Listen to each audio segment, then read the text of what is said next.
여러분 안녕히 주무셨습니까? 우리가 잠든 사이에 어떤 일이 있었을까요? 저희 굿모닝 글로벌과 함께 미국 증시 체크해 보시죠. 자, 미국 증시 마감까지 얼마 남지 않았는데요. 이날은 미국 증시가 여전히 변동성 장세를 보였습니다.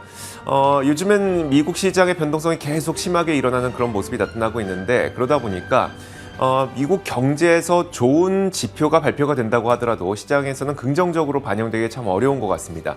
자, 지난 밤 사이에도 미국의 GDP 성장률이 6.9%를 기록했다는 좋은 소식이 있었음에도 불구하고 시장에서는 긍정적인 반응보다는 오히려 부정적인 반응이 더 많았었고요. 그리고 테슬라와 인텔이 어제 장 마감 후에 발표됐던 실적도 사실 시장 예상치를 뛰어넘는 실적임에도 불구하고 본장 들어서서 오히려 주가는 크게 밀려나는 모습이 나타나고 있습니다. 자, 이처럼 실적 자체가 문제가 아니라 그리고 경제 지표표 자체가 문제가 아니라 이에 대한 시장 반응과 변동성이 훨씬 더 큰 문제점으로 잡히고 있는데요. 자, 그러다 보니까 이제 오늘 장 마감된 직후에는 애플이 실적을 발표하게 됩니다. 실적 자체에 대한 걱정은 별로 없을 것 같아요. 하지만 여기에 대한 시장 반응이 어떻게 나올지 오히려 그런 부분들이 더 걱정되는 국면인 것 같습니다. 자, 전체적인 시장 분위기는 이랬고요. 장 마감 분위기 자세하게 살펴보도록 하겠습니다. 전체의 앵커입니다. 네, 목요일 미국 증시 마감 시간대에 와 있습니다. 현재 시장 상황 체크해 보겠습니다.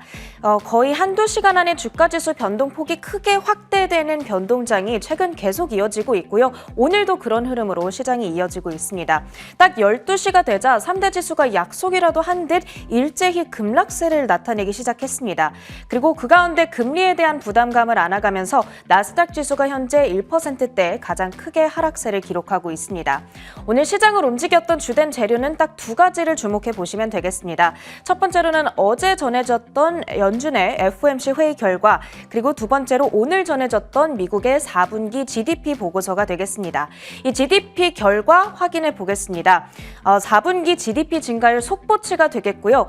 미국 경제 성장세가 깜짝 성장을 나타냈습니다. 전문가 예상치였던 5.5%를 상회하는 6.9%로 발표가 됐습니다. 오미크론의 확산세와 공급난의 영향 속에서도 이렇게 크게 늘어났다라는 부분이 긍정적으로 평가되고 있습니다. 최근 줄줄이 들려오는 아쉬운 경제 지표들 속에서 참 기분 좋은 서프라이즈다, 이런 평가들도 전해지고 있고요. 여기에 힘입어서 미국 증시가 장 초반까지는 올랐지만 막판에는 금리 인상에 대한 경계감이 더 우세하게 나타나면서 시장이 힘을 잃어가는 양상이 되겠습니다. 히트맵을 열어서 종목별 분위기 하나씩 확인해 보도록 하겠습니다. 먼저 기술주 쪽으로 가서 반도체 쪽 분위기가 굉장히 급락세를 나타내고 있습니다. 인텔이 어제 장 마감 이후에 실적을 공개해줬었죠. 실적 좋았고 가이던스도 좋았습니다. 특히 주목받았던 차세대 서버칩은 딜레이 우려가 무색하게 2분기에 생산량을 증대하겠다고 발표하기도 했는데요. 아쉬운 점을 찾자면 첫째로 마진이 소폭 줄었다는 점, 그리고 둘째로 분기 매출이 기대 이상이기는 했으나 YOY 기준으로는 3% 증가에 그쳤다라는 점입니다. 반도체 부족이 어느 때보다도 심각한 지금 같은 시기에, 그래서 인텔과 같은 기업들이 가격 결정력이 참 높은 시기에 이 YOY 기준으로 3% 증가세는 좀 아쉬운 결과가 아닌가, 투자자들은 이런 판단을 내리고 있는 것으로 보이고요. 그러면서 인텔의 주가가 급락, 반도체 섹터 전반의 분위기에 하방 압력을 가하고 있습니다. 바로 아래에 위치한 서비스나우도 확인해 보겠습니다. 10%대의 급등으로 현재 진행이 되고 있는데 강한 분기 실적을 공개한 이후에 오늘장에서의 탄력도를 계속 키워나가고 있는 모습이고요. 커뮤니케이션 섹터로 옮겨와서는 넷플릭스가 8.4%의 반가운 급등을 보여주고 있습니다. 월가의 대표적인 행동주의 투자가 빌 에크만이 넷플릭스의 주식 300만 주를 매수했다는 소식이 전해지면서 이 넷플릭스의 20대 주주로 등극을 했습니다.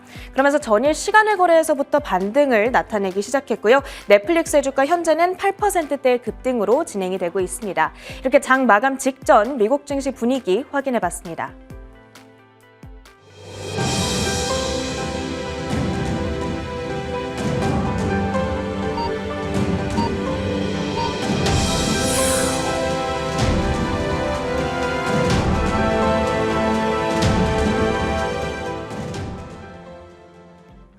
네, 미국 증시 목요일장 거래가 종료됐습니다. 계속해서 종목별 분위기 확인해 보도록 할 텐데 앞서 설명해드렸던 인텔과 마찬가지로 호실적을 발표하고도 급락하는 또 다른 종목이 바로 테슬라입니다.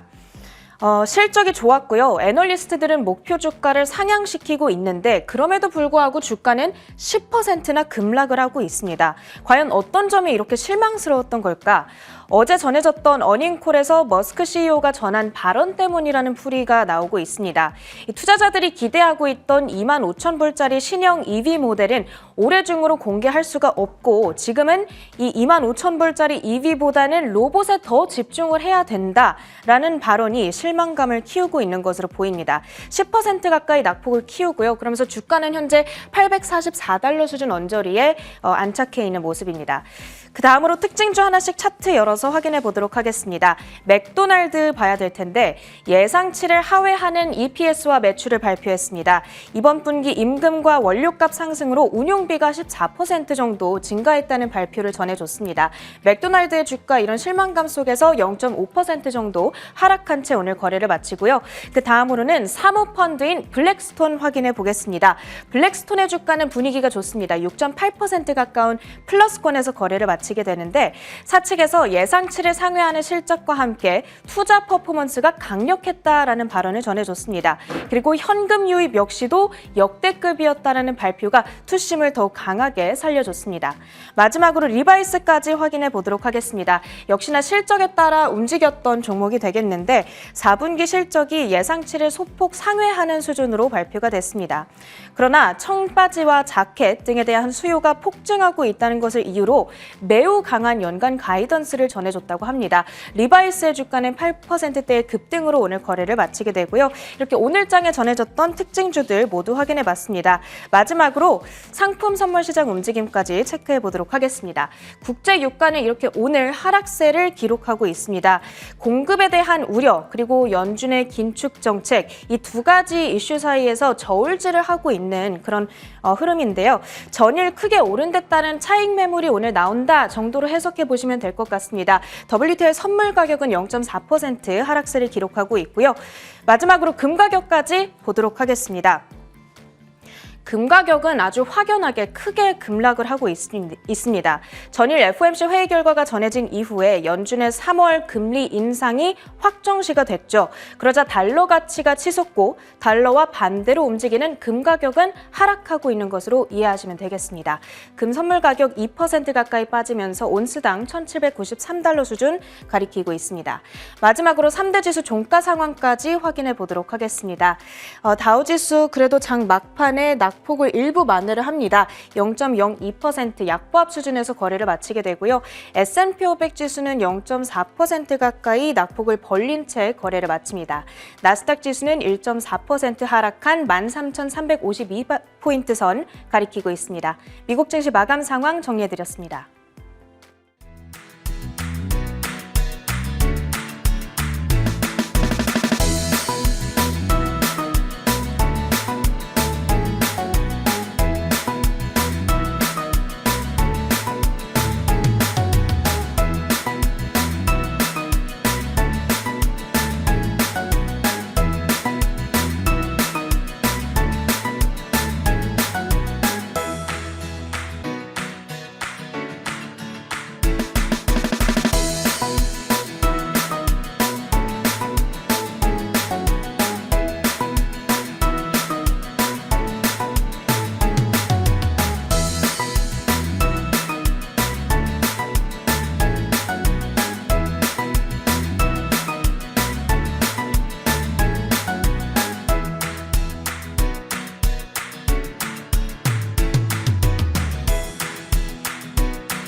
지난밤새 미국 시장에서 떠올랐던 여러 가지 이슈들 정리해드리도록 하겠습니다. 애프터마켓이고요. 저희가 매주 금요일마다 애프터마켓을 앵커들의 이슈픽으로 정리해드리고 있죠. 전체의 앵커 함께하겠습니다. 어서 오세요. 안녕하세요.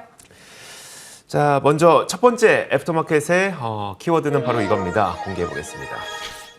$100라고 하면서 이제 원유 드럼통에 그림이 나타나고 있는데 작년까지만 하더라도 만약에 유가 $100를 전망하는 아이비가 있으면 이거 좀 되게 신기한 전망하네. 과감한 거였죠. 좀 과감하네. 뭐 이런 반응을 보였었는데 이제 월가에서 유가 100달러 전망은 전혀 희귀하거나 기이한 현상이 아닙니다. 자, 월가에서는 요즘에 올 여름 유가가 100달러를 돌파할 것으로 보고 있는데요. 말씀드렸던 것처럼 작년까지만 하더라도 이런 그 전망은 상당히 기이한 현상이었었지만 이제는 거의 당연한 현상으로 보입니다. 미국의 WTI 가격은 올해 들어서만 16% 올랐고요. S&P 500 지수에 포함된 에너지 기업들의 주가도 역시 18%가 올해 들어서만 올랐습니다. 자, 가파른 상승 요인은 그 100달러를 돌파할 것이라는 전망까지 많이 나오고 있는데 여기 여러 가지 이유들이 있습니다. 분석가들은 올해 석유 수요가 팬데믹 이전 수준으로 돌아갈 것으로 전망을 하고 있거든요. 그리고 미국 원유 생산자들은 더 많은 생산을 하도록 유도하기 위해서는 더 높은 유가가 필요하다는 게 분석가들의 분석입니다. 뿐만 아니라 수년 내 최고가 수준의 휘발유 가격에도 불구하고 이 에너지에 대한 소비 수요는 전혀 꺾이지 않고 있기 때문이라고 설명을 했는데요. 이런 여러 가지 이유들이 있다 보니까 유가 전망이 이제 100달러 넘어서는 것은 일도 아닌 것 같습니다. 그렇다면 어떤 IB들이 100달러 전망을 제시하고 있을까요? 먼저 모건 스탠리를 보면요. 모건 스탠리의 애널리스트는 석유 시장의 요즘 재고가 굉장히 낮고 예비 용량도 낮은 데다가 여전히 낮은 투자가 동시에 일어나고 있기 때문에 올 여름 가격 전망을 브렌트유는 100달러 그리고 WTI 가격은 97.5달러 정도로 기존에 비해서 약 10달러 정도 높여 잡았습니다. 골드만삭스도 마찬가지인데요. 브렌트유를 100달러, WTI는 그보다 약간 못 미친 정도의 가격으로 전망을 했고요. 뱅크 오브 아메리카는 WTI 가격이 올 7월이면 117달러에 이를 것이고 브렌트유 가격은 120달러까지 오를 것으로 전망을 했습니다. 자, 이들이 이처럼 전망하는 이유는 코로나가 더 이상 원유 수요의 발목을 잡지 못한다는 데 있습니다. 지난 11월에 오미크론이 발생하던 초기까지만 하더라도 다시 원유 시장은 수요가 얼어붙을까 봐 걱정을 했었거든요. 하지만 그 당시의 기록을 살펴보면 정반대의 현상이 나타났습니다. 당시 11월 교통량이 델타 변이가 만연했던 1년 전보다 12% 더 많은 이동량을 기록을 했고요. 팬데믹 이전인 2019년 11월보다도 2.8% 더 많은 이동량을 기록을 했다고 합니다. 10년 만에 최고치를 기록했기 때문에 이제는 코로나를 비롯한 그 바이러스가 더 이상 원유 수요를 발목 잡지 못한다라는 게 이제 업계의 전반적인 평가인 것 같습니다. 이렇게 수요에 대한 이슈도 있지만 공급에 대한 우려도 있는 것 같아요. 특히 지금 우크라이나 사태로 인해서 또 이렇게 유가 강하게 전망을 하고 있는 거겠죠? 네, 그렇습니다. 지정학적 리스크도 당연히 한 몫을 하고 있는데 현재 우크라이나를 둘러싸고 서방 국가들과 러시아의 긴장감이 상당히 높은 상태죠. 이런 현상이 만약 계속된다면 세계 최대 산유국 중 하나인 러시아에서 석유 수송이 차질을 빚을 가능성이 있습니다. 골드만삭스는 이와 비슷한 현상이 과거에도 있었다면서 1990년대 걸프전 당시 그리고 2011년대 리비아 내전 당시와 지금 현상이 좀 비슷하다 이렇게 분석을 하기도 했거든요.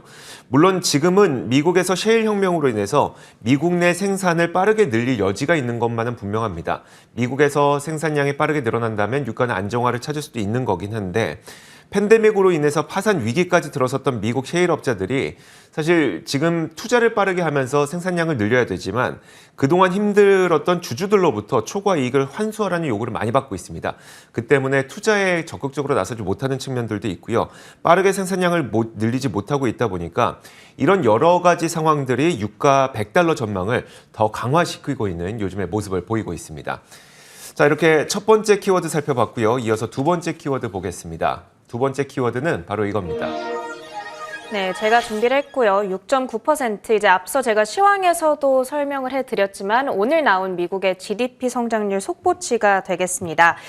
미국의 성장률은 보통 속보치와 잠정치 그리고 확정치로 나눠서 나오게 됩니다. 속보치는 이들 가운데 가장 먼저 발표되는 수치로 분기가 끝난 이후 28일 이내 발표되게 됩니다. 보다 정확한 성장률은 이후 잠정치를 통해서 또 확인을 해야겠지만 일단은 미국의 GDP가 깜짝 성장을 보여줬습니다. 오미크론 확산세를 딛고 6.9%를 달성하면서 전문가들의 예상치였던 5.5%를 큰 폭으로 상회하는 결과였습니다. 오늘 나온 수치는 그래프를 통해서 보시면 아시겠지만 2020년 3분기 이후 가장 높은 수치였습니다. 지금 보이시는 그래프에서 가장 긴 바 그래프가 2020년 3분기의 그래프가 되겠는데요. 이때 GDP 증가율이 무려 33.8%를 기록했습니다. 그런데 이것은 1분기와 2분기의 코로나19 직격탄을 맞고 성장률이 폭락한 데 따른 기저효과 덕에 가능했던 수치였습니다.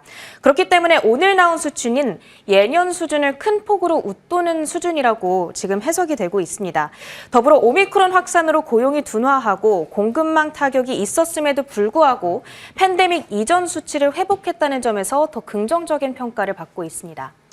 자, 이렇게 좋은 수치가 발표됐음에도 불구하고 시장에서는 전혀 반영되지 못했다는 것도 참 아쉬운 부분이긴 한데, 자, 어쨌든 경제 성장은 그 속도가 나쁘지 않다는 것을 보여줬기 때문에 어떤 분야가 가장 좋았는지도 궁금해지거든요. 네, 카테고리별로 나눠봤을 때 세 가지 부문이 가장 강했습니다. 첫 번째로 미국 GDP의 3분의 2를 차지하고 있는 PCE, 개인 소비 지출이 되겠는데요. 개인 소비 지출이 4분기에 3.3% 늘어났고 그 안에서도 특히나 서비스에 대한 소비가 왕성하게 일어난 것으로 확인이 됐습니다. 민간 재고 투자도 강했습니다. 전분기에 기록했던 12.4%보다 2배 이상 훌쩍 뛰어넘은 32% 증가를 4분기에 기록했습니다.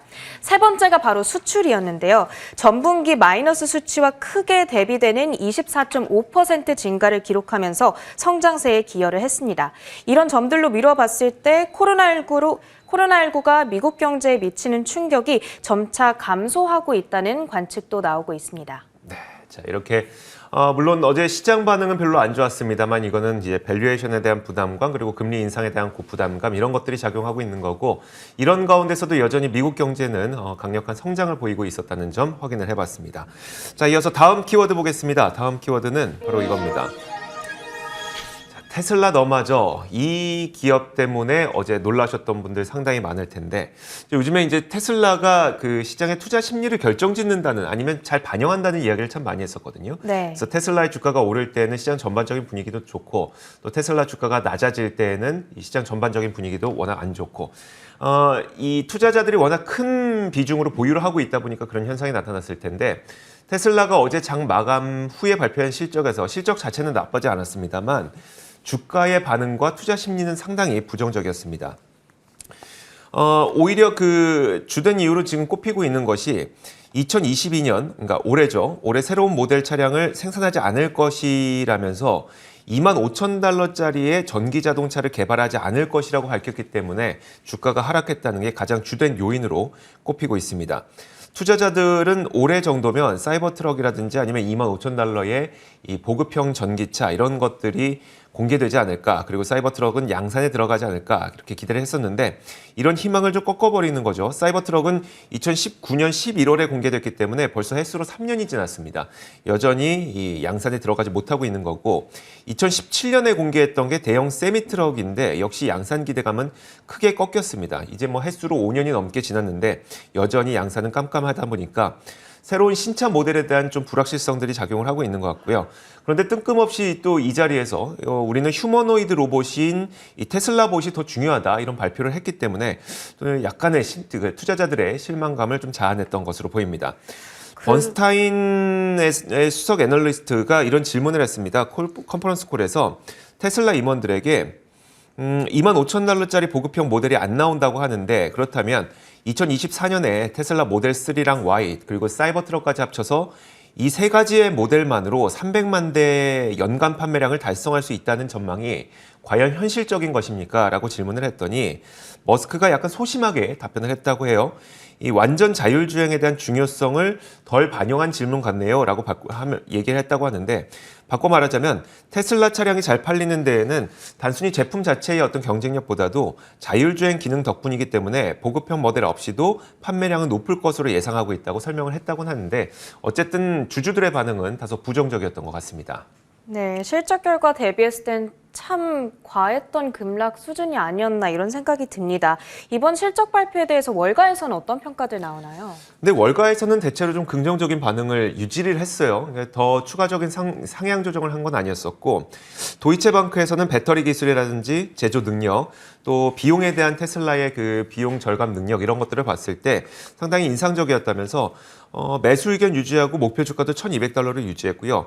골드만삭스도 마진이 4분기에 보고된 29.2%에 도달했고 또 올해 매출이 50% 이상 성장할 것으로 기대한다는 점을 강조를 하면서 역시 매수 의견과 목표 주가 1,200달러를 재확인했습니다. 다만 번스타인에서 굉장히 또 전곡을 찌르는 질문을 했던 것으로 저는 보이거든요. 수년 전에 공개한 모델들이 아직도 양산에 들어가지 못하고 있고 신규 모델도 올해 공개하지 않는다고 하니까 이처럼 그 새로운 모델에 대한 기대감이 약화되는 것은 막을 수 없고 또 주가 하락도 막을 수는 없었던 것 같습니다. 자, 이렇게 지난밤 사이에 있었던 총 여러 가지 일들을 세 가지 키워드를 나눠서 한번 살펴봤습니다. 전체린 앵커 수고하셨습니다. 고맙습니다.